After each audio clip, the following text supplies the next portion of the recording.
एक बार क्या हुआ, कौरवाधिपति दुर्योधन ने परम तपस्वी दुर्वासा जी को 4 महीने चतुर्मास अपने यहाँ रख करके पवाया और खूब प्रसन्न कर लिया। दुर्वासा जी ने कहा वरदान मांगो। उनके हृदय में भारी जलन पांडवों के प्रति थी, तो उन्होंने कहा कि महाराज मैं एक वरदान मांगता हूँ कि जैसे हमारे यहाँ अतिथि स्वीकार किया ना आतिथ्य, ऐसे हमारे भैया के आए युधिष्ठिर के उस समय वो वनवास में थे, और आप तब जाइए जब द्रौपदी बटलोई से स्वयं पाले, क्योंकि सूर्य भगवान की आराधना करके महाराज युधिष्ठिर ने एक बटलोई प्राप्त की थी। उस बटलोई का एक प्रभाव था कि चाहे 10,000 एक साथ पाओ, हर चीज उसी से निकलेगी, बटलोई से ही। चाहे आप 50,000 पाओ, हर चीज, लेकिन जब द्रौपदी पालेंगी तो उसमें फिर कुछ नहीं निकलेगा। तो बोले जब द्रौपदी पाले तब आप जाइए। तो 60,000 शिष्यों के साथ दुर्वासा जी पहुंचे वन में। युधिष्ठिर जी ने जो ही देखा साष्टांग दंडवत किया, और संतों को देखकर कहा जाता है महाराज पधारो, कुछ जलपान भोजन प्रसाद पाओ। तो दुर्वासा जी ने कहा मैं यमुना स्नान करके आ रहा हूँ, आप तैयारी करो। युधिष्ठिर जी भागते हुए कुटिया में गए, द्रौपदी जी से कहा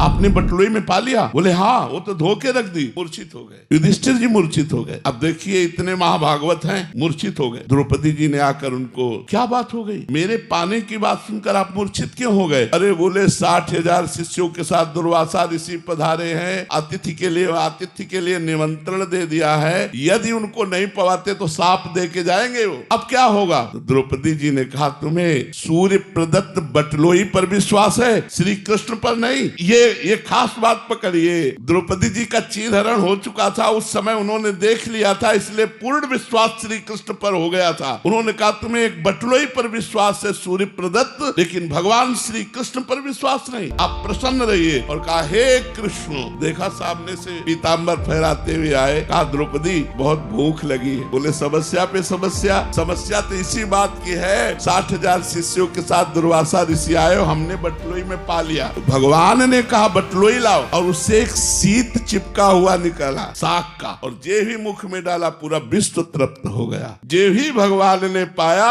सबके पेट फूल गए। उन 60,000 शिष्यों दुर्वासा भीमसेन से कहा जाओ लिवा के लाओ। बोले महाराज चलो, पंगत के लिए सब तैयार है। सहदेव जी भी साथ थे। दुर्वासा जी ने कहा भाई हमारे शिष्यों ने भी महाराज जी और आज्ञा पालन करने के लिए तत्पर हूँ, पाने की इच्छा नहीं। तो उन्होंने कहा हमसे वरदान ले लो। पूज्य मथुरा दास जी के मुख से सुनी बात, महाभारत में उसे दूसरी तरह थोड़ा यहाँ लिखा हुआ है। बोले हमसे वरदान ले लो, लेकिन भोजन की बात मत करो। तो उन्होंने कहा जिसने आपको जिस भावना से भेजा है वो उसी भाव को प्राप्त हो जाए। अर्थात दुर्योधन ने पांडवों के नाश के लिए भेजा था, तो कहा जिसने जिस भावना से भेजा है उसी भाव को प्राप्त हो जाए। तो दुर्वासा जी ने कहा तथास्तु।